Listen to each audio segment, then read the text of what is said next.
it up, or he could be in trouble of losing the lead.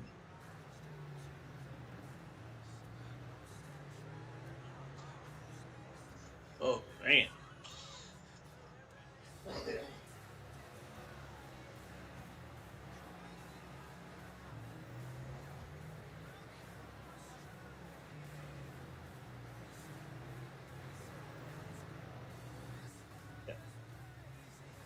Okay.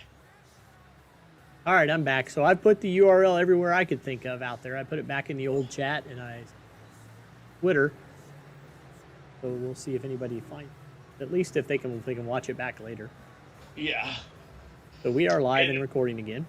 And it could be a fairly substantial race here, Dave. As I was mentioning, Gavel has now shrunk that lead to about 3.3 or 3.8 seconds. The lead has now increased by half a second there, now almost 4 seconds, but it's definitely dwindled.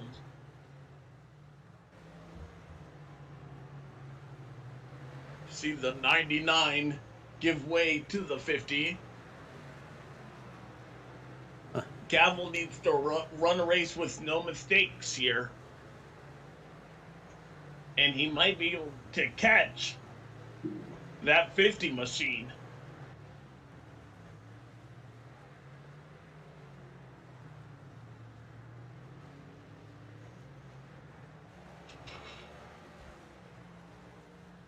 $19 to go.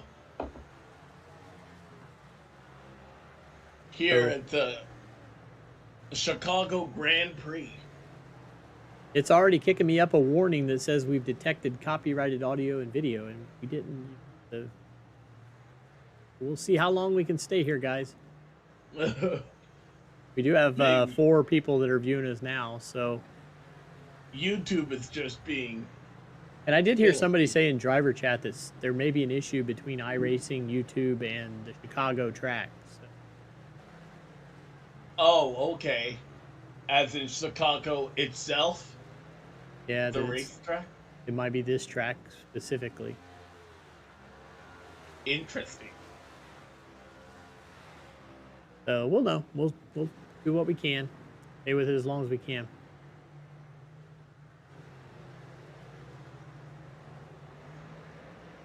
Hopefully you guys will be able to stay tuned, the 4 or 5 that are watching, into 18 to go. It's shaping up to be a thriller here. Can Gavel catch R.C. Anderson here? Yeah, Gavel looks like he had a little slow lap there, but now he's back on the pace.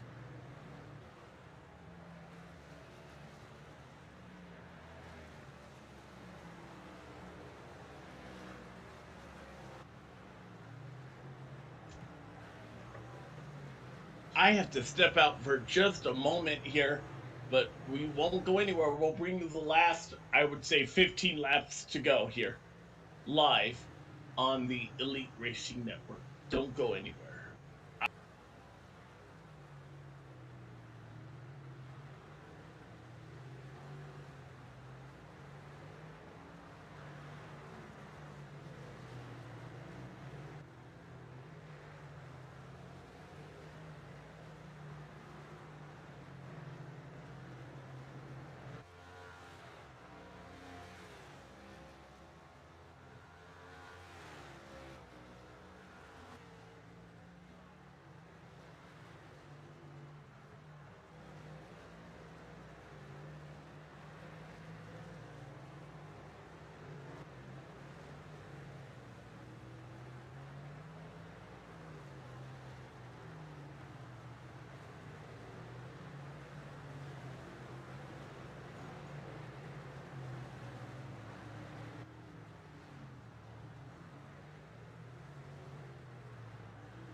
Welcome back here live, the Chicago Grand Prix. We're trying to figure out a little bit of the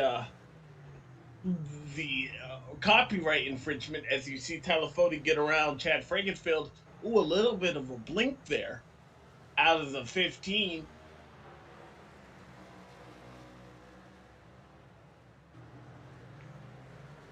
Hopefully, though, we're able to see the end of this. Back up front, RC Anderson still, he's stretched that lead out now to about 5.5 seconds. But he cannot afford to have another issue here. We only have 13 to go. This is go time, and can't afford as we have trouble in front of him. Oh, Robert Hill again. Just getting mad because we hadn't talked about him in a while. Had to do something. What he did.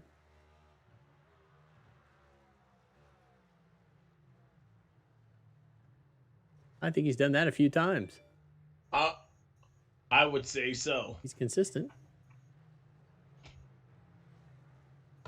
Now what My is he doing? apologies there, Dave. I have to go real quick. Somebody's giving me a phone call. I will be right back. All I right. apologize. It's been one of those nights. Stay here and watch Robert, see what he's doing.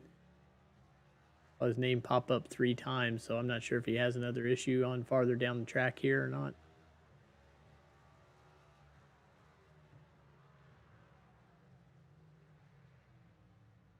He makes through that corner.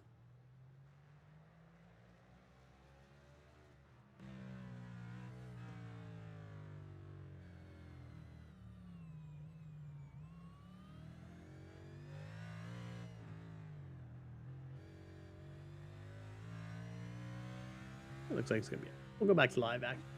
Back to Tyler Fody and Chad Frankenfield as they go by Robert.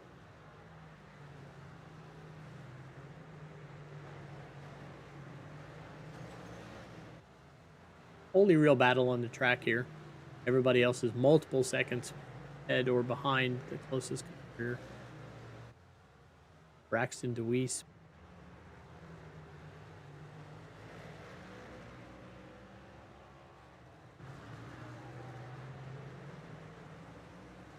Sorry, I'm still trying to figure out this whole copyright. Cars.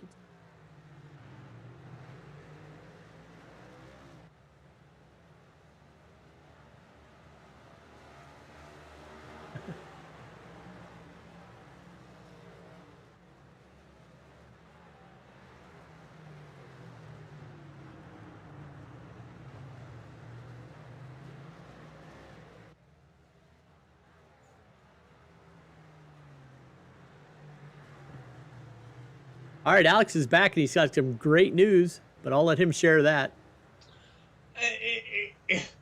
It was a phone call with my sister about some Beyonce tickets. Beyonce. I am going to see Beyonce, and yes, it is worth it. Oh, definitely. So, we didn't miss anything. Robert Hill crashed 3 more times, so that's the only thing we missed. I just saw Joshua Personnette get into the side of Tyler Fody, though. That was almost big, and this is a battle for position. Fody trying to keep it in front of a blinking Chad Frankenfield here with 10 to go next time by. Chad gets into the outside wall there a little bit on that. Yeah, Gavel has not really made up any time. In fact, he's lost a second and a half to Anderson there. Just needs to secure it in second place, and he'll have a great day there, as well as the 90th Scott Crump, who's riding a month high. Don't know what he finished in the 500, but he's done some excellent driving as of late with a win at Kentucky and a 5th place, I believe, at Kansas. 15 Man. car now being watched for blinking, and as we say that, he goes away. Yeah, it's pretty dire there for Chad. Don't know what happened to the 17 Hummer Smith. He was having a good run there. He was inside the top 10. Obviously, something went awry there. Don't see Smith inside the top 10 at all. Yeah, he's right there in front of Tyler Fode. Okay. Oh, that's way wrong. A minute 53. And he would not be on the scene. That's what I was thinking with Fode looking at my data wrong. And Chad Frankenfeld, who just bounced it off the wall. Don't know, these cars, these composite bodies, they're hard. Don't know exactly how hard though, and he bounced it off the wall pretty squarely right there.